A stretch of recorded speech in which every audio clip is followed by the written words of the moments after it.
แล้วถ้าเขามา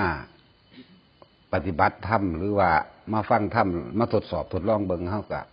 เสือเจ้าของเองยืนยันโดยตัวเจ้าของเองเขาเจ้าเว้านี่เขายังธรรมดาอยู่เด้แม่นจะบ้าอย่างละนั่นนี่หน้าแล้วก็สงสัยปรุงแต่งไปเอาเองพอแต่มาเฮ็ดเอาเองแล้วก็กูเป็นตะเงิดกูเฮ็ดเอาเองก็ขักภาษาเขาพระวาซื่อนั่นแหละแล้วมันมีแนวแปลกๆอยู่จังซั่นแหละการปฏิบัติธรรมมันมีอย่างที่เหตุให้เฮาได้มากยิ่งกว่าเฮาคิดอีกเด้หลายๆคนว่าปฏิบัติธรรมก็สิได้กินหยังนี่ยังมีความเข้าใจผิดอยู่ปฏิบัติธรรมกับทำงานมันตีคู่กันได้เฮาก็มาแค่เวลาจังสี่ล่ะสี่คือเฮามานี่เลิกจากการงานมาแล้วก็เตรียมตัวจดจ่อมาทุกคนที่ปฏิบัติธรรมนั่นนี่คือเฮามานั่งสมาธิได้บุญกว่าพวกเจ้าสร้างโบสถ์มาปฏิบัติธรรมตัวนี้เพราะว่าอย่างใจเฮาสิสงบบ่ได้แล้วร้อนบ่ได้กังวลกับอุปกรณ์กับสิ่งของกับผลงานกับหาสิ่งนั้นสิ่งนี้เดี๋ยวร้อนเดี๋ยวหนาวเดี๋ยวก็ผิดเถียงทะเลาะกันกินเหล้าเมายามีเบิดสร้างโบสถ์ซั่นแหละทีนี้เฮามานั่งฟังเพิ่นใจเฮาน่ะคิดตามเด้อคิดตามแล้วก็เปรียบเทียบกับความเป็นจริงประสบการณ์จริงของพวกเฮาเองเฮาเข้าใจแต่ว่าทำบุญสร้างโบสถ์จังซั่นจังซี่ได้บุญหลายมันก็ได้หลายอยู่ถ้าพวกเจ้าบ่มีอบายมุขเข้าไปอีกก็คือเหล้าคือยาคือขาไก่ขาเป็ดแล้วก็ทกเถียงกันน้ำวัดน้ำว่าเว้าล่ามกยกในวัดในว่ามันบ่ล่ะนั่นมันสงบหม่องใดเพราะว่าเฮาบ่เข้าใจคำว่าบุญบุญนี่แปลว่าความสงบเย็นใจบุญมันแปลว่าจังซี่ให้สังเกตความคิดเจ้าของเล่าร้อนไหมกังวลไหมนี่เนี่ยตัวนี้ตั้งหากที่เป็นบุญบ่ได้แมนพิธีต่างๆที่ต้องใส่ของมากมายเด้อีหยังสิสู่ภาวนาวะบุญใหญ่พระผู้เพิ่นบรรลุอรหันตผลหลุดพ้นแล้วเพิ่นบ่ได้ไปสร้างโบสถ์สร้างศาลาอยู่ไสเพิ่นมีแต่เดินธุดงค์ไปตามดงตามป่าพุ่นเด้เข้าป่าเข้าดงเข้าดอนไปเดินจงกรมมั่งนั่งสมาธิภาวนานั่นนี่มั่งสวดมนต์นั่นนี่มั่งแน่บ่ได้ไปสร้างหยังเด้ล่ะเพิ่นคือสุดยอดของบุญก็คือบรรลุแล้วอรหันต์แล้วไปจังซี่นั่นแหละเทียบเบิ่งเด้ออย่าเบิ่งแล้วก็มันก็สามารถที่จะพิสูจน์อีหยังแปลกๆที่เฮาคิดว่าบ่มีผู้บ่เคยเห็นผีแม่นสิญาณหรือบ่ญาณก็สร้างจังซี่ถ้าไปปฏิบัติแล้วมันทั้งสิมีในหั่นแหละมีในการปฏิบัติที่เฮาจาริกะธุดงค์เดินไปตามป่าตามเหวตามเขาก็แล้วแต่เถอะมันทั้งมีเครื่องทดสอบจิตนะพวกภูมิต่างๆลูกขเทวดาพูดผีปีศาจต่างๆที่เขามายามที่เขามาเขาบ่ได้มาทำลายดอกขอส่วนบุญคนบ่มีบุญจิตดีสิไปเห็นผีส่วนมากสัมภเวสีเปรตอสุรกายนี่ที่เขามานั่นก็คือว่าเขามาขอส่วนบุญเด้บ่แม่นมาหลอกบ่แม่นมาหาข้อเฮาดอกมานี่คือมาขอส่วนบุญแต่ว่าร่างกายเขามันเปื่อยยุ่ยๆยำๆนั่นน่ะเพราะว่าในสมัยที่เขาเป็นคนมีชีวิตอยู่เวลาเขาอิจฉาริษยาหรือมีความโลภกับผู้ใดก็ตามสาบแช่งหรือว่าเว้าพื้นเฮ็ดหยีหน้าหยีตาบุยพุ่นเบ้พี่เด้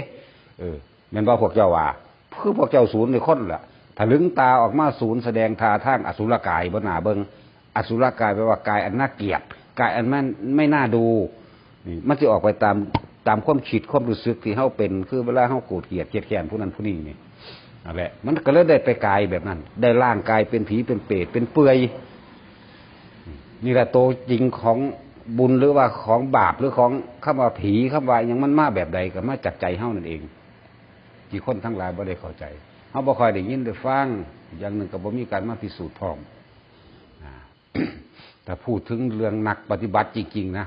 แต่เฮานักบวชทั้งหลายถ้าตั้งจิตตั้งใจเอาไว้กูต้องเป็นอรหันต์ให้ได้ในศาสตร์นี้เป็นศาสตร์สุดท้ายของกูแล้วก็มีข้อวัดปฏิบัติทุกมื้อข้อวัดปฏิบัติประจำใจประจำกายประจำวาจาประจำวันประจำเวลานี่มีข้อวัดแต่ละมื้อแต่ละเรื่องว่าสิยืนเดินนั่งนอนเฮ็ดหยังก็แล้วแต่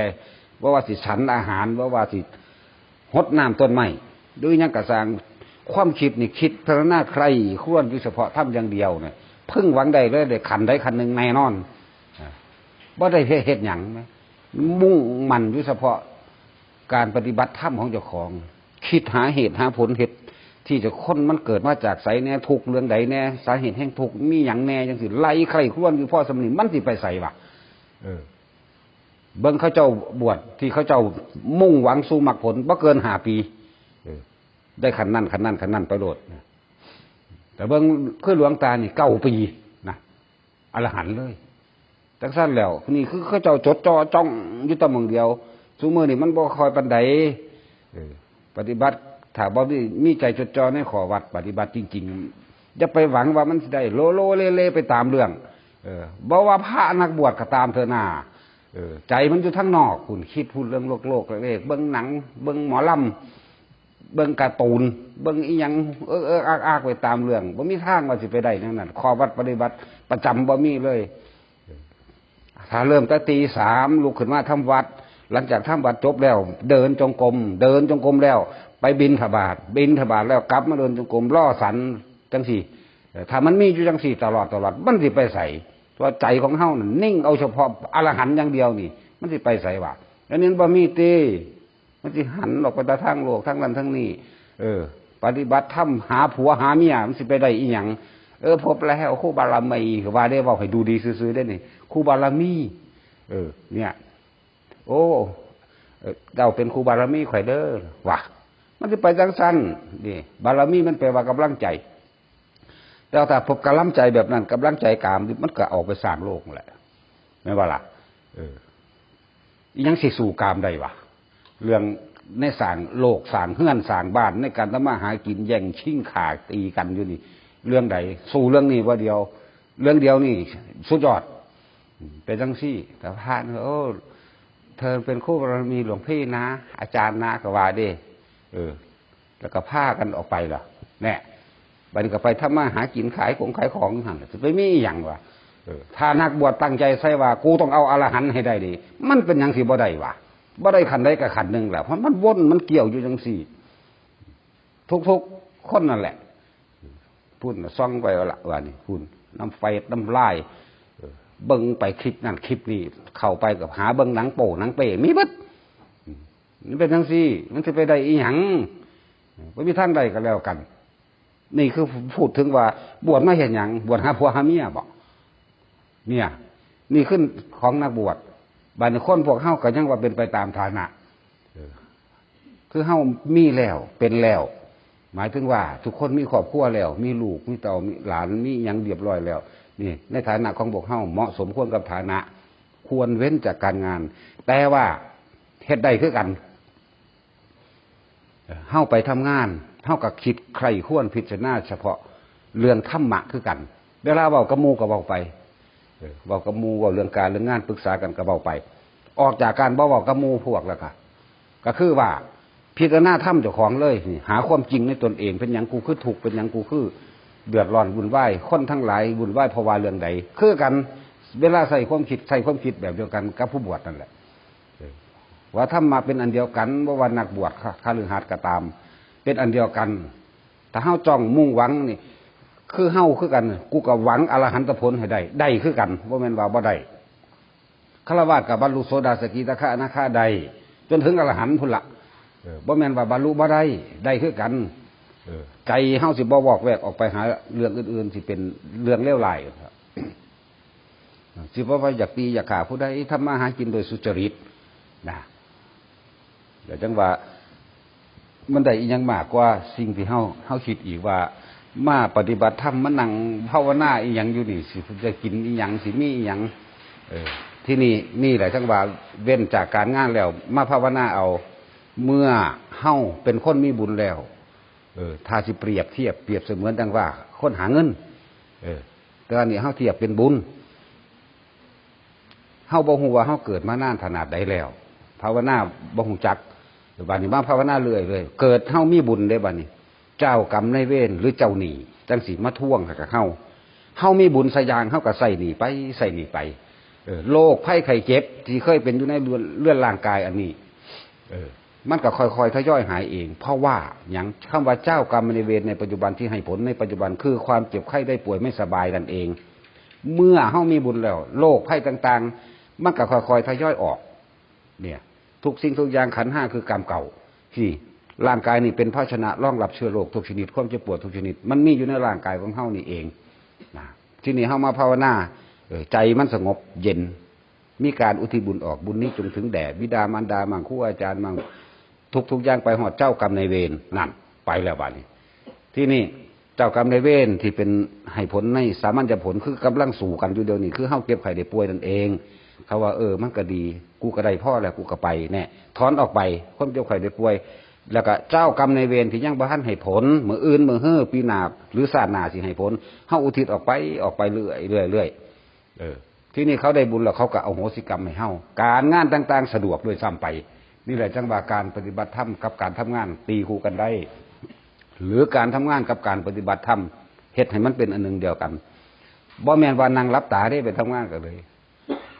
ใส่จิตทำงานความคิดนั่นเองใส่ความคิดนี่ภาวนาไปพุทโธพุทโธพุทโธไปเรื่อยหรือว่าคิดถึงบทสวดมนต์บทใดบทหนึ่งก็คิดเอาอยู่หั่นล่ะบทนี้กูทองบ่ทันได้เว้ยโจทย์ใส่กระดาษใส่กระเป๋าเสื้อใส่กระเป๋าส่งไว้ท่องไปมันจื้อบ่ได้ดึงออกมาเบิ่งอีกซ้ำอีกเนี่ยบทนี้เนี่ยบ่ทันไทยเนี่ยเฮ็ดไปจังซี่ผู้คนมาคุยมาเว้านำก็เว้านำเขาเรื่องนั้นเรื่องนี้จังซั่นจังซี่มีสติแล้วก็มีปัญญาแก้ไขปัญหาทั้งออกยิ่งกว่าคนบ่ภาวนาซะด้วยซ้ำไปนี่เรื่องว่าการทำงานคือการปฏิบัติธรรมให้มันตีคู่กันไปนะคฤหัสถ์ก็หวังได้ในโสดาสกิทาคาอนาคามันเป็นจังซี่บ่ได้มุ่งพระนิพพานอย่างเดียวแต่ว่ามันได้เกี่ยวแล้วในครอบครัวมีลูกมีเต่าแล้วมีสิ่งผูกมัดรัดตึงไว้เบิดทุกอันทุกอย่างแล้วอย่างเช่นว่าเป็นหนี้ธกส.เป็นหนี้อันนั้นอันนี้ไว้แล้วแต่ว่าเพียรพยายามให้ตีคู่กันไปทำงานกับปฏิบัติธรรมตีคู่กันไปเรื่อยๆรับรองว่าการงานเฮาก็สิสะดวกเลิศขึ้นเร็วขึ้นได้ดีขึ้นนี่ล่ะคือผลพลอยได้จากการปฏิบัติธรรมเพราะว่าเฮามีห่วงแล้วบ่อาจสามารถตัดขาดได้ทีเดียวบ่ตัดขาดจากผัวจากเมียจากลูกจากทรัพย์สมบัติต่างๆแต่ว่าพยายามอยู่แล้วเฮ็ดไปเรื่อยๆบุญตัวนี้สิคอยหนุนคอยจี้จิตใจของเฮาทรงอยู่ในอารมณ์อันเป็นกุศลเฮาบ่คิดไล่กับไผเฮ็ดไปของเฮาเรื่อยสวดมนต์เฮาก็ว่าถึงเวลาภาวนาเฮาก็มาแน่เจ้ากรรมนายเวรก็ค่อยๆทยอยออกนั่นที่บ่ท่านได้ให้ผลซึ่งกันและกันสิรอจังหวะอยู่นั่นปุ๊บเฮาก็อุทิศไปเอาบุญให้คือเฮาใส่หนี้เก่าใส่ไปเขาก็มันก็ดีอยู่เว้ยอโหสิกรรมให้กันก็บ่ให้ผลซึ่งกันและกันการงานต่างๆมันก็สะดวกของมันเองคือบ่มีแนวขัดขวางกันเองนั่นแหละจังว่ามันมีผลเพราะใดเยอะแยะมากมายบ่ว่านักบวชหรือคฤหัสถ์สามารถ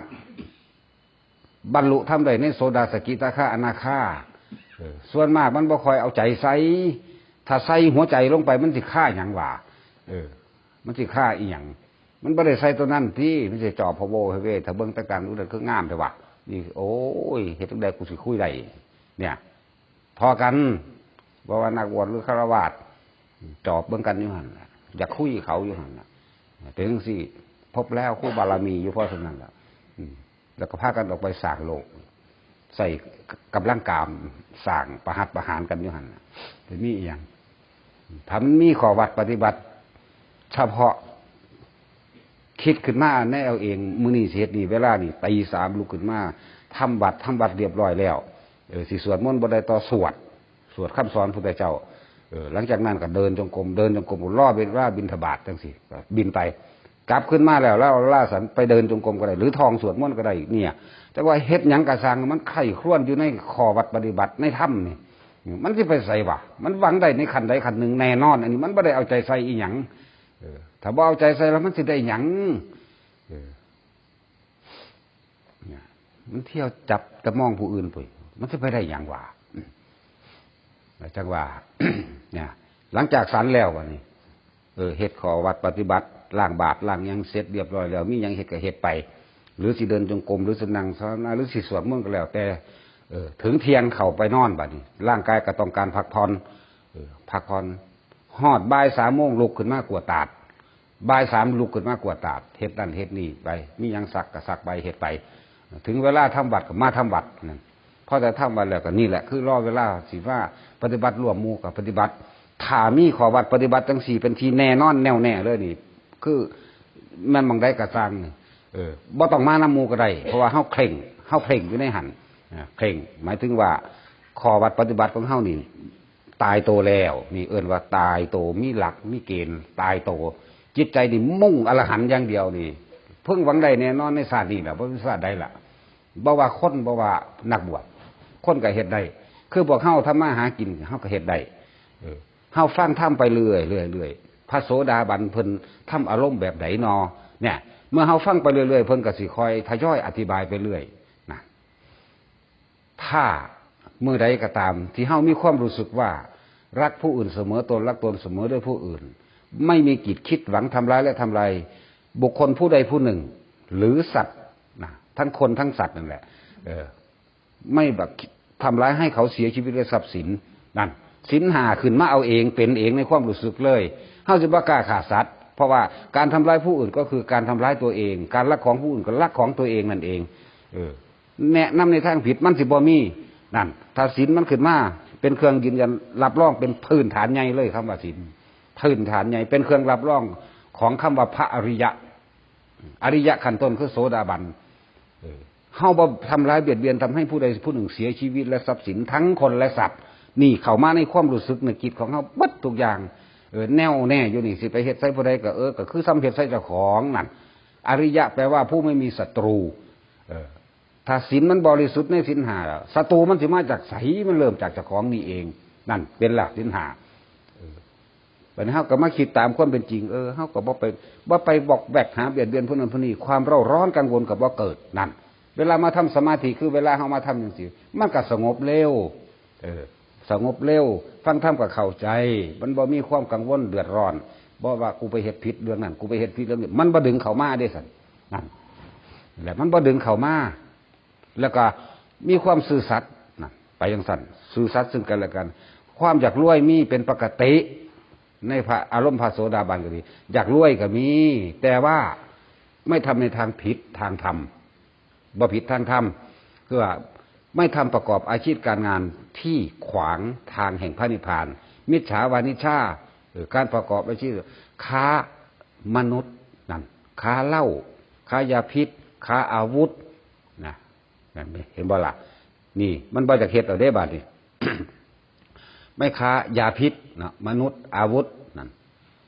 แล้วก็สุรานั่นบ่หรือนี่แหละครบแล้วนี่ตัวนี้ก็ไม่ยืนยันเฮาเองปุ๊บนี่แหละบัดนี้ไม่สงสัยเรื่องของกรรมคำว่าสักกายทิฏฐินี่ก็คือว่าคือเฮาเห็นแล้วว่าทุกคนเกิดมาตายแน่หรือเอิ้นว่าบ่ถือตนบ่ถือโตในลักษณะนั่นแล้วนะตายแน่กูตายแน่ทุกคนเกิดมาเท่าใดตายเท่านั้นนี่ตัดความตายออกมาเลยแล้วความหวาดบั่นสะพรึงกลัวในสิ่งต่างๆสิบ่เกิดขึ้นกับเฮาเองว่าเฮาไปสรุปลงหม่องมันตายเฮ็ดจังได๋ก็สร้างตายแน่แต่ว่าก่อนที่ตายเฮาเฮ็ดจังได๋เฮาสิอยู่แบบแคล้วคลาดและปลอดภัยจากอันตรายใดๆทั้งสิ้นมันเกิดขึ้นจากเฮาคิดขึ้นมาเองแล้วก็กระทำไปตามมันเด้อันแนวบ่ดีก็ตามแนวดีก็ตามฉะนั้นเฮาก็จับดีอย่างเดียวอันนี้แล้วเฮาก็สิเห็นว่าอานิสงส์ของกูรักษาศีลมานี่เนาะนั่นคำว่ากรรมแปลว่าอย่างการกระทำของตัวเองเด้บ่ได้แม่นผู้ใดผู้หนึ่งมาเสกสรรยังให้รับบาปให้รับบุญให้รับโทษบัดนี้นี่เพิ่นว่าเชื่อกรรมเชื่อผลของกรรมนั่นไม่ลังเลสงสัยบ่สงสัยเลยในคำสอนพุทธเจ้าที่เพิ่นว่าสัตว์โลกต้องเป็นไปตามกรรมคือเฮามาคิดใส่ประสบการณ์ของเจ้าของเองคิดใส่เจ้าของเองแม่นนี่กูเฮ็ดมาจังซี่กูก็บ่ได้เดือดร้อนหมู่เขากินเหล้าทึ่ๆก็กินไปกูบ่ไปกินแน่มันสิเป็นหยังสิมีเรื่องมาจากไสแต่กินเหล้าเมาเข้าไปแล้วมันก็มีหลายอย่างเติมแต่งเข้าไปในหันนั่นแหละจังว่าถ้าเฮามาฟังอยู่เรื่อยๆฆราวาสกับบรรลุธรรมได้เป็นพระสงฆ์ได้คำว่าพระสงฆ์นี่คือพระโสดาบันขึ้นไปเป็นฆราวาสนี่แหละเรียกว่าพระสงฆ์สังฆังสรณังคัจฉามิก็คือตัวเองบัดนี้ศีลก็บริสุทธิ์แล้วระลึกนึกถึงความตายยามใดก็เกิดความบ่อยากทำบาปเห็นว่าศีลก็บริสุทธิ์แต่มีหัวใจเดียวก็คือว่ากูต้องการพระนิพพานเท่านั้นตายยามใดกูขอไปนิพพานเท่านั้นแม้นมันบ่ถึงกะสร้างแต่ว่าเฮาบ่ทำผิดอื่นๆในเรื่องของศีลได้เฮ็ดได้เฮาก็มีข้อวัดปฏิบัติได้คือกันเนี่ยเวลานี้นี่คือเวลานี้สมมุติว่าทุกคนมาเป็นประจำจนชินแล้วนี่เป็นข้อวัดปฏิบัติของเฮาเฝ้า มาย่านเพิ่นเทศก่อนย่านเพิ่นล่อย่านเพิ่นถ่าใจมันสิจออยู่ในวัดใจมันสิจออยู่ในระลึกถึงคำสอนโอ้ยฟ้าวนี่ทานี่คือเอิ้นว่าทรงอารมณ์เป็นกุศลหรือจิตหรือความคิดของเฮาชินอยู่กับสิ่งที่เป็นบุญเด้นี่นั่นแหละมันสิเป็นสิ่งนี้คือขอวัดของเฮาต่อมาหลังจากฟังธรรมแล้วกลับไปนอนบ้านแล้วตามธรรมดาแล้วบ้านนอกคือพวกเฮาคนทุกข์คนยากต้องอาศัยชีวิตผู้อื่นเป็นในการเลี้ยงชีพส่วนมากขอขาสัตว์นี่เฮ็ดได้ยากเนาะเพราะว่าเฮาต้องเดี๋ยวกับปนป่าเดี๋ยวกับแก้วปลาเดี๋ยวกับมีเป็ดมีไก่ก็กินไปแน่ทีนี้เฮาบ่อาจสามารถรักษาศีลได้ตลอดวี่ตลอดวันได้ก่อนนอนบัดนี้ให้สมาทานศีลนี่อารมณ์คิดจิตสุดท้ายก่อนที่จะหลับนี่ขอให้หลับอย่างผู้มีศีลคือกับสมาทานศีลโดยตัวเองเนี่ยห้าไหว้พระก่อนพุทธังสรณังธัมมังสังฆังสรณังคัจฉามิเนี่ยที่สวดมนต์บ่ได้สวดไปสวดจบแล้วปุ๊บสาธุข้าพเจ้าขอตั้งจิตเจตนาในการรักษาศีลห้านับตั้งแต่บัดนี้เป็นต้นไปจนกว่าข้าพเจ้าจะตื่นนอนเฮาสิตื่น5 โมงหรือสิตื่นตี 5หรือสิตื่น6 โมงเฮาก็กำหนดไปมองหันในขณะที่เฮานอนนี่แม้นเฮาสิตื่นตี 3หรือเฮาไปกำหนดไว้6 โมงสิมียุงมีมดมีนั่นมีนี่อดใจเจ้าของไว้โอ้กูสมาทานศีลกูต้องบ่ทำลายเจตนาของกูเองนี่กูบ่เฮ็ดนั่นอดเอาไปนั่นไปจังซั่นนี่คือการรักษาศีลด้วยเจตนาเด้อศีล3อย่างสมาทานแต่วิรัตินี่หมายถึงว่าขอจากพระถ้าขอแล้วแต่ของบ่รักษามันสิได้หยังว่าบ่ได้หยังทำลายสัจจะทำลายความตั้งใจเจ้าของดีบ่รู้เรื่องหยังเขาพาว่ากูก็ว่าน้ำเขานี่คือมั่วบ่ได้หยังที่นี่ถ้าเฮาตั้งเจตนาขึ้นมาเอาเองโดยตัวเฮาเองเฮาสิได้เต็มในขณะนั้นในขณะที่เฮานอนนั่นน่ะศีลบริสุทธิ์เด้ศีล5นั่นเห็นบ่ศีลเท่านั้นได้ทรงไปเป็นมนุษย์และเทวดาศีล5สิบริสุทธิ์ได้บัดนี้อดเอาซะก่อนไอ้ในเรื่องฆ่าสัตว์ในศีล5นั่นน่ะผู้มีผัวมีเมียจะนอนนำกันก็บ่ผิดศีล5ดอกมันเป็นผัวเป็นเมียเข้าใจบ่ล่ะบ่แม่นอดเอาเพิ่นให้อดเอาบ่แม่นอันนี้ศีล5จากบ่แม่นศีล8นี่แหละให้มันเต็มนอนด้วยความเต็มก็คือเต็มศีลนั่นเองหลังจากนอนไปแล้วก็ใครควรพิจารณาบัดนี้พิจารณาทุกข์ของเจ้าของคนเฮาเกิดมาทุกข์เบิดเจ็บไข้ได้ป่วยพลาดพลาดจากสิ่งที่รักพอแม่เฮาตายเฮาก็ให้ก็ห้องนำมันเป็นธรรมดาโลกผู้ใดเกิดมาก็ตายทั้งนั้นเลยมันทุกข์เพราะว่าความรักและความอะไรความยึดมั่นถือมั่นบ่อยากให้ผู้ใดตายบ่อยากให้ผู้ใดเป็นนั่นเป็นนี่ตัวนี่คิดไปล่ะคิดไปในสุดท้ายแล้วย้อนเข้ามากูก็ต้องตายนั่นเวลาตายแล้วกูสิไปเกิดไสนอนี่นั่นคิดไปดิโอ้กูบ่เอากับมึงอีกแล้วกูสิไปนิพพานอย่างเดียวนิพพานอย่างเดียวนี่แล้วก็นอนไปแล้วก็ภาวนาไปหรือสิสวดมนต์ไปจนหลับสวดมนต์ไปจนหลับก็ได้พุทโธไปจนหลับก็ได้ยังก็ได้ที่ไปจนหลับแล้วก็ฟังธรรมไปจนหลับก็ได้ฟังสวดมนต์ไปจนหลับก็ได้ฟังเทศไปจนหลับก็ได้หลับไปเลยคนเฮาก่อนที่สิหลับในการ1เฮาสมาทานศีลโดยตัวเองแล้วเจตนาขึ้นโดยตัวเองแล้ว2จิตของเฮาคือความคิดทั้งหลายแหละหูของเฮาฟังเสียงสวดมนต์ก็ได้ฟังธรรมก็ได้บานี้จิตมารวมมันเคลิ้มเขามันสิหลับปั๊บหลับแล้วเป็นผู้ทรงฌานสุดเลยสัมไปหลับในฌานได้นั่นบ่แม่นหลับแบบคิดเรื่องนั้นคิดเรื่องนี้อยากได้อยากดีอยากมีอยากเป็นถ้าหลับไม่นี่แม่นฝันกับฝันดีส่วนมากสิบ่ค่อยฝันเพราะว่าจิตมันสุขแล้วนี่มันสบายนิ่มๆตื่นขึ้นมาสังเกตเจ้าของโลดสดใสคือคนนอน12 ชั่วโมงพุ่นล่ะอิ่มเอิบนะที่นี่คืออารมณ์จิตสุดท้ายก่อนที่จะหลับเอาจนหลับแล้วปุ๊บอารมณ์จิตแรกหมายถึงว่าความคิดแรกความรู้สึกตัวแรกของเฮานี่พยายามเลยว่านี่ดึงคำภาวนาเข้ามาโหลดพุทโธรั่วขึ้นไปเลยคนเฮาตื่นบ่ได้ยืนขึ้นเลยเด้มันต้องง่วงเงี่ยมันพลิกพุ่นพลิกพี่ซะก่อนบาดนี้เฮาได้ยินได้ฟังธรรมแล้วจดจำใส่หัวใจของเจ้าของไว้แล้วจ่อไว้แล้วนี่ดึงลั่นปกติแล้วความเคยชินของคนเวลาตื่นขึ้นปั๊บคิดไปหาเงินเลยเนี่ยว่าล่ะคิดหาเงินไปพุ่นไปพี่ไปหาผู้นั้นไปหาผู้นี้ก็สร้างคิดหาเงินนั่นแหละหาความอยากได้อยากดีอยากมีอยากเป็นผู้เคยมีอารมณ์ข้างในเรื่องเล่าสิมีแขกันกับผู้นั้นกับบักดีอีนั่นก็สร้างบัดนี้คิดเดี๋ยวกูจะแก้แค้นนี่มันจะไปจังซี่บัดนี้เฮาถิ่มอารมณ์นั้นออกไปภาวนาก่อนตื่นปั๊บกับพุทโธขึ้นเลยหรือผู้ใดมักบทสวดมนต์บทใดเอาเลยอิติปิโสก็เอาเลยนี่เอิ้นว่า อารมณ์ความรู้สึกแรกก่อนที่จะลุกนี่มันตื่นเพิบขึ้นมาดึงเฮ็ดให้มันชินเป็นข้อวัดปฏิบัติของเฮาได้เนี่ยมันสิไปไสคารวะกับโสดาสกิทาคาอนาคาด้วยกันนั่นมันสิไปไสว่าเฮ็ดได้บ่ทันได้พูดถึงอรหันต์หรอกถ้าผู้มีอุปนิสัยวาสนาทั้งอรหันต์ที่เป็นฆราวาสมันก็ตายพร้อมกันนั่นแหละคือได้อรหันต์พร้อมบรรลุพร้อมเป็นสั้นพอดีกับสิ้นอายุแต่ฆราวาสบ่บวชเด้เป็นสั้น สิ้นอายุไขก็สิย่านบ่ถึงขั้นนั้นแล้วแม่เนาะตั้งแต่ปฏิบัติธรรมนี่มันก็ย่านมันบ่ย่านแต่บ่มาครับแม่นบ่ล่ะปฏิบัติธรรมนี่คิดยากแล้วที่ว่าโอ้เพิ่นนั่นบ่เพิ่นนี่บ่จังซั่นว่ายากบ่คิดยุ่งไปเบิดบ่มีสุดขาวเพราะว่าเด้เนาะสุดแดงสุดดำมันก็ใส่มาได้เบิดตัวเฮามาเอาใจเฮาบ่ได้เอาสุดเฮาบ่ได้เอาท่าทางอีหยังเฮามาทำความเข้าใจนะหลักการแรกใหญ่เลยก็คือว่าสัมมาทิฏฐิเพิ่นสิสอนให้ทำความคิดเห็นซะก่อนความคิดเห็นถูกต้องโดยชอบธรรมตรงแบบใดสัมมาทิฏฐิสัมมาสังกัปโปแบบใดเนี่ยไล่ไป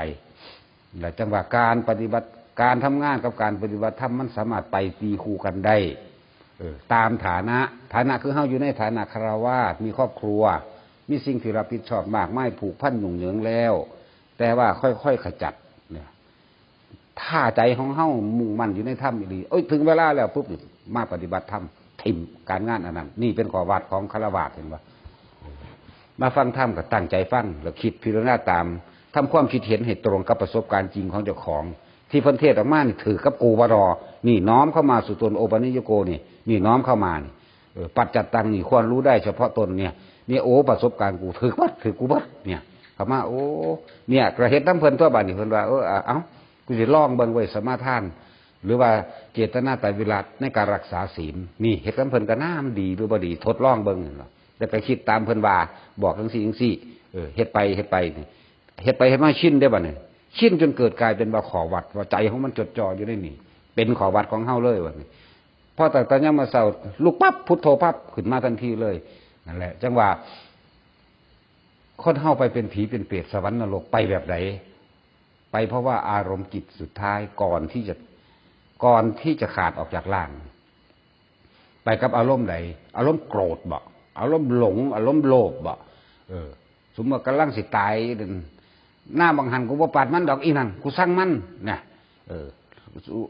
ว่าแม่เฒ่า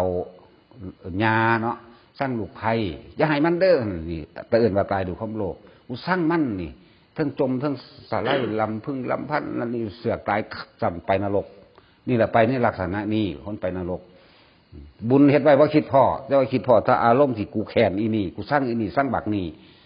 พวกผู้ชายก็ส่วนมากพอเฒ่าลูกเขยมันถือกันนั่นว่าเดี๋ยวก็คิดไปสร้างมันจะให้มันมาไกลกูท่านก็สิจมไปนะตายกึกไปนรกก็กันนั่นแหละนี่คืออารมณ์จิตสุดท้ายก่อนที่จะขาดออกจากร่างไปอารมณ์นี้บุญเฮ็ดไว้แต่ว่าคิดพ่อว่า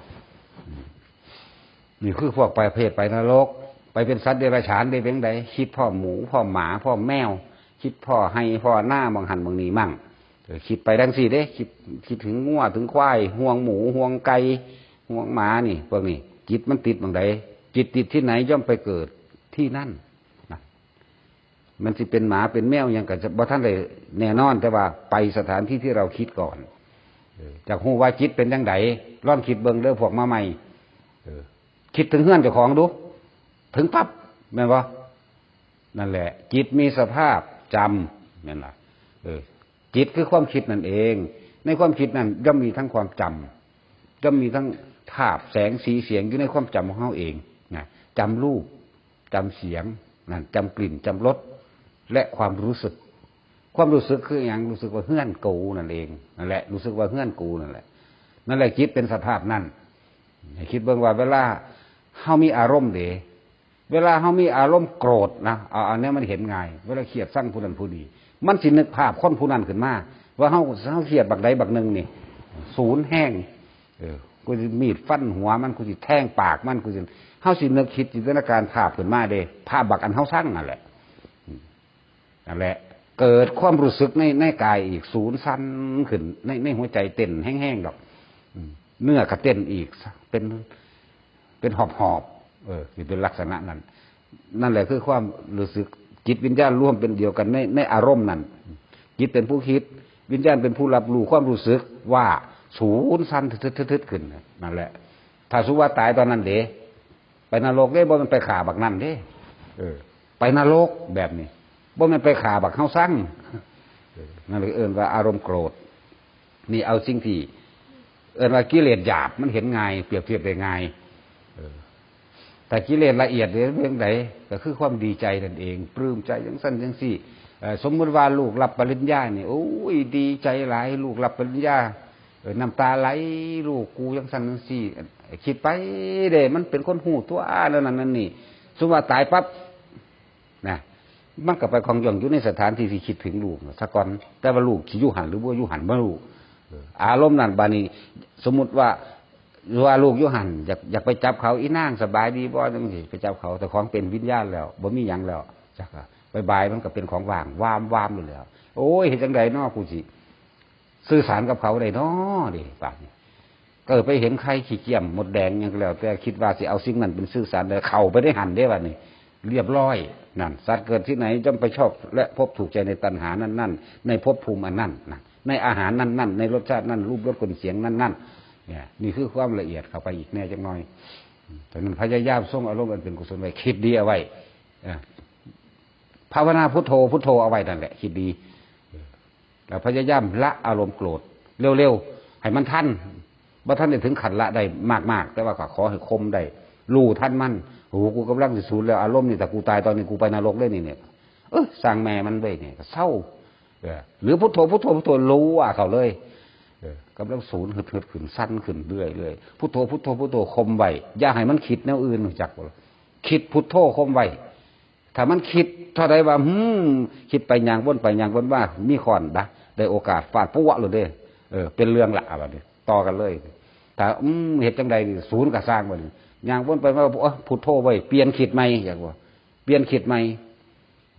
ความรู้สึกตัวนี้สิคอยเย็นลงเองความรู้สึกทางกายพุทโธรั่วเขามันก็บ่มีโอกาสได้คิดเพราะเขาคิดคำว่าพุทโธรั่วคมมันไว้ได้สั่นนั่นแหละมันก็ระงับดับไปได้ไปจังสั่นนี่คือวิธีระงับความโกรธ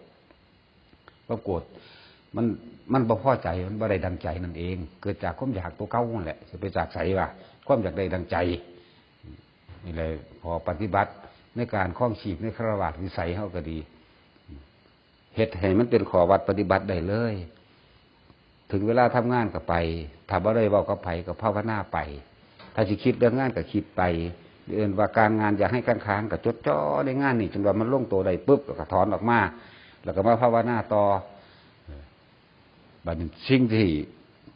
ซอยเหลือเฮาได้ที่สุดบ่มีหยังสู่บุญเด้บุญนี่สามารถเปลี่ยนแปลงได้เบิดคำว่าบุญนี่อยากให้ทำความเข้าใจว่าคือความสงบเย็นและเป็นประโยชน์คือเฮามาสวดมนต์คือเฮามาภาวนานี่เฮามาภาวนานี่เฮาสิเกิดความสงบใจสงบแบบใดอย่าเข้าใจว่าสงบดับพึบแบบบ่เห็นแบบสูงสุดอย่าเพิ่งไปเอาผลสูงในที่เฮาเคยได้ยินได้ฟังได้จำมาให้รู้ว่าในขณะนี้นี่เรากำลังสงบจากความฟุ้งซ่านจากความอยากได้อยากดีอยากมีอยากเป็นนี่กำลังปรุงแต่งแสวงหาตามธรรมดาอยู่บ้านอาจสิเบิ่งโทรทัศน์แล้วก็คิดไปตามโทรทัศน์อาจสิเว้าเรื่องการเมืองแล้วก็สูญใส่อารมณ์ใส่ในการเมืองคือพอกองนี่เว้าเรื่องการเมืองขึ้นมาตาดูนตาแดงขึ้นโลดจักปฏิบัติธรรมเอาอีหยังนั่นแหละบ่ทันเห็นบ่ทันปึ๋งขึ้นโลดนะเห็นบ่เขาก็อยู่ตะเขาตะของมาศูนย์อยู่วัดนี่เบิ่งดูคั่นจังซั่นแหละแม่นบ่ล่ะทั้งเทื่อก็ศูนย์ในรถเดี๋ยวเว้าไว้ว่าขึ้นน้ำรถแม่นบ่ล่ะแม่นบ่จะต้องงวดเจ้าย่านนะโลดแหละแม่นี่หลีตัวก็จังซั่นล่ะไปดึงอารมณ์นั้นเข้ามาที่จริงเรื่องการเมืองก็อยู่ตะการเมืองเรื่องผู้ใดก็สร้างเขาก็อยู่ตะเขารูปร่างกายของผู้นั้นก็อยู่ตะของผู้นั้นเสียงผู้นั้นก็อยู่ตะเสียงผู้นั้นกลิ่นต่างๆก็อยู่ตะของมันเฮาไปดึงเข้ามาแล้วปรุงแต่งให้เกิดอารมณ์ความพอใจกับไม่พอใจสองอย่างนั่นแหละให้ทุกคนฟังให้เข้าใจเด้อฆราวาสก็เป็นขอวัดได้ถึงเวลานี่โอ้กูมาปฏิบัติธรรมนั่นถึงเวลานี่กลับไปแล้วกูไปสมาทานศีลกูพิจารณาธรรมเรียบร้อยเพิ่นบอกว่านอนภาวนาเด้อหรือนอนฟังธรรมจนหลับเด้อเอาอะไรหนึ่งซับกันไปซับกันมา ตื่นเช้ามาพยายามอารมณ์จิตแรกก่อนที่จะลุกเนี่ยคิดถึงสิ่งที่เป็นกุศลตัวนั้นสิมาเป็นบุญเจตนาหังพิกเวหมายถึงว่าเจตนานั่นแหละเป็นตัวกรรมเจตนาตัวนั้นแหละสิสั่งเฮาเองสิส่งเฮาเองไปทางดีในขันสมมติว่ามือนั้นเฮาตื่นพึบขึ้นมาเนี่ยโอ้ยคนเฮาเกิดมาถูกข์ยากลำบากเนาะตายยังไงกูขอไปนิพพานนั่นแหละกูบ่จะเกิดแม่มึงอีกดอกนี่เฮ็ดคือศูนย์แห่งกิเลสเข้าใจบ่ศูนย์แต่นั้นกูไปนิพพานเว้ยก็เข้าห้องน้ำไปผู้ใดสิไปเหี่ยวไปทายยังก็สร้างภาวนาไปพร้อมมันนั่นไปพร้อมนี่ละเอิ้นว่าเจตนานี่เป็นตัวกรรมใหญ่นี่ตัวนี้สิทรงเฮาเองสมมุติว่าเฮาในมื้อนั้นเฮาย่างไปเฮาคือนึกเรื่องงานอยู่ก็ตามไปสะดุดลมขุมมีปูหัวฟาดพื้นตายซ้ำแต่ตัวเจตนาตัวนี้นะมันในขณะจิตออกจากร่างปุ๊บเจตนาตัวนี้สิมาสะเทือนใจเฮาคิดถึงดีนี่ว่ากับพุทโธพุทโธไปสวรรค์เลยเด้นั่นแหละคือการไปสวรรค์ไปซ้ำนี่หนึ่งไปบ่ได้ยากเด้ไปด้วยอารมณ์คิดจักว่าไปด้วยอารมณ์คิดนี่ไปสวรรค์พุทโธก็ไปสวรรค์ได้ธัมโมสังโฆหรือบทสวดมนต์บทใดบทหนึ่งระลึกใคร่ครวญโดยธรรมมูนี่ไปได้ทั้งนั้นแหละนี่คือการไปแบบนี้บ่ได้เกี่ยวกันกับว่าสิไปทำบุญแจกข้าวหาแล้วพอกูแบกูหรือว่าไปสวรรค์แล้วบางที่ทำบุญแจกข้าวหายังก็แล้วแต่ขาง้อขาควายกินเหล้าเมายามันสิไปใสมันผิดวัตถุอันสุย่างหรอมันสิได้หยังเอาคิดบางดีๆแล้วว่าบุญเฮ็ดบุญว่าซั่นมันบ่ได้แม่นสงบด้วยนั่นน่ะลื่นเรื่องบันเทิงต่างหากสนุกสนานฉลองเลี้ยงทรงว่ากูทำบุญให้พ่อให้แม่กูแล้วซื่อๆเด้แต่จริงมันบ่แม่นบุญเอาง่ายๆเอาง่ายๆคือว่าสิทำบุญให้พ่อให้แม่น่ะเฮามาซุมมือหรือบ่ซุมมือก็ตามนี่เวลามาทำบุญใส่บาตรจังหันจังเพลยังก็แล้วแต่ทำบุญแม้กระทั่งว่าเอาอาหารให้สัตว์ให้หมาให้นกให้ปลาปล่อยกบเป็นบุญเบิดแล้วก็สามารถอุทิศบุญให้แก่บิดามารดาได้บ่แม่นว่าบ่ได้บ่แม่นว่าสิมาทานตะกะพระได้จังว่าสิได้เป็นบุญบ่เกี่ยวกันสมัยตะกี้บ่มีศาสนาเขาเจ้าท่านน้ำข้นท่านน้ำหมูน้ำหมาน้ำไก่คนเดินทางยาจกบริโภคทั้งหลายสะสมมาเรื่อยจนมาเกิดเป็นพระพุทธเจ้าได้เพิ่นจังมาบอกวิธีลัดสั้นให้วิธีลัดสั้นบัดนี้เฮาเอาวัตถุทางบ่ว่าแตลัดสั้นพวกเฮาทำกันกับการมาชุบมือเปิบนำคำสอนพระเจ้าไปปฏิบัติได้ผลทุกคนแต่ว่าปฏิบัติเด้บ่แม่นคิดเอาได้ผลทุกคนเพิ่นเปิดประตูให้แล้วเปิดประตูพระนิพพานให้แล้วแต่ว่าเฮาบ่ย่างเข้าไปหามันเองบ่แม่นว่าเฮาสิย่างโยงๆแบบนั้นเด้การกระทำทางกายวาจาใจด้วยศีลด้วยสมาธิด้วยปัญญาเด้นั่นต่างหากพ่อเข้าใจว่าล่ะนั่นแหละเข้าใจก็จื้อไว้ก็เฮ็ดลองเบิ่งเฮาปฏิบัติธรรมไปนำแก้ไขอดีตคำว่าอดีตคือเฮาบ่ฮู้ว่าเจ้ากรรมนายเวรมีมากมีน้อยขนาดใดนี่อุทิศบุญเจ้าหลอดทั้งเจ้ากรรมนายเวรอุทิศไปการงานต่างๆเฮาสิรู้สึกว่าปลอดโปร่งแล้วก็โล่งการทำมาหากินยังก็สะดวกขึ้นนี่แหละจังว่านี่คือผลพลอยได้แต่จุดหมายของเฮาเอาปฏิภาณ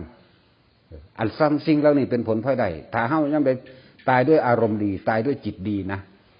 ไปสวรรค์นี่มันไปทางจิตได้มันบ่ได้ไปทางว่าสร้างนั้นไว้แล้วแต่ว่าบ่คิดพอจักเทื่อคือเฮามาสมมุติว่าเฮาไปสร้างโบสถ์สร้างศาลามึงได้ร่วมกับเขาเจ้าก็ตามบ่คิดพอย่ามเว้ากันโดนๆจังเว้าทีนึงโอ้ได้สร้างอันนั้นอยู่ทั้งเพิ่นอยู่ตัวแล้วก็เว้าอารมณ์อื่นไปอีกนั่นเนี่ยเรื่องละเอียดอยู่เด้เรื่องพวกนี้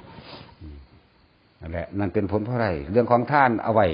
บาดเฮาพลาดจากพระนิพพานมันสิไปไสก็เป็นของเฮาคือเก่าตัวสมมุติว่าพลาดจากตั้งจิตเดียวตั้งความหวังเดียวเลยว่านิพพานให้ได้ในชาตินี้ถ้ามันบ่ถึงเดของท่านเฮามีไว้แล้วรองรับแต่คือเฮาเกิดมาเริ่มมีให้มีหน้าหาเงินหาทองหานั่นหานี่หารถหาเรือได้ง่ายๆเพราะว่าของเก่าเฮาทั้งเบิดนั่นแหละเป็นอานิสงส์ที่ทรงมาของเก่าที่เฮาเป็นโลกก็คือเฮาไปฆ่าสัตว์ตัดชีวิตเข้าไปเบียดเบียนสัตว์ทั้งหลายเลยต่างๆนานานี่ก็เฮาก็ได้คือกันทั้งบาปทั้งบุญได้ทั้งสองนั่นแหละนี่มันตีคู่กันมาแบบนี้จังว่าขึ้นอยู่กับเฮาเด้บ่ได้ขึ้นอยู่กับคำว่าสิ่งศักดิ์สิทธิ์นี่คือตัวเฮาเองบ่มีผีสางนางไม้เทวดาอินทร์พรหมทั้งหลายสิมาเสกหยังผู้ใดได้เขาบ่เอาสวรรค์เพราะเอานรกเฮาได้บุญและบาปนี่บ่มีผู้ใดเฮ็ดให้ไผได้นอกจากเจ้าของเองเจ้าของเฮ็ดเองล้วนๆแต่ว่าหลายๆอย่างที่เฮาบ่ทันได้เข้าใจเพราะว่าบ่มีผู้แจกแจงและอธิบายที่เฮ็ดวัดมานี่ บ่ได้ให้ไปเพนี่ผ้าเพิ่มอีกอย่างผูกนั่นผูกใส่เสายกเสาทั้งสันทั้งสี่วันนั้นบ่มีแต่ของพร้อมเพชรเลยนั่นตนแรกเป็นที่พึ่งของตนถ้าเฮาแปลทำความเข้าใจเวลาพระผลสวดมนต์อเสวนาจะพารานังปันทิตานันจะเสวนานั่นนะเฮาสิเข้าใจเองดอกจากสนทนากับคนพาลนะเนี่ยให้ครบบัณฑิตนะเลิกงามยามดีจะมีมาจากที่ไหนเล่าเนี่ยถ้าพร้อมเมื่อไหร่สะดวกเมื่อไหร่ความพอใจเกิดขึ้นเมื่อไหร่ให้ทำเมื่อนั้นเนี่ยมันก็สำเร็จไปตรงนั้นตั้งหากล่ะหรือว่าเพิ่นบ่ได้ให้เสื้อในจังซั่น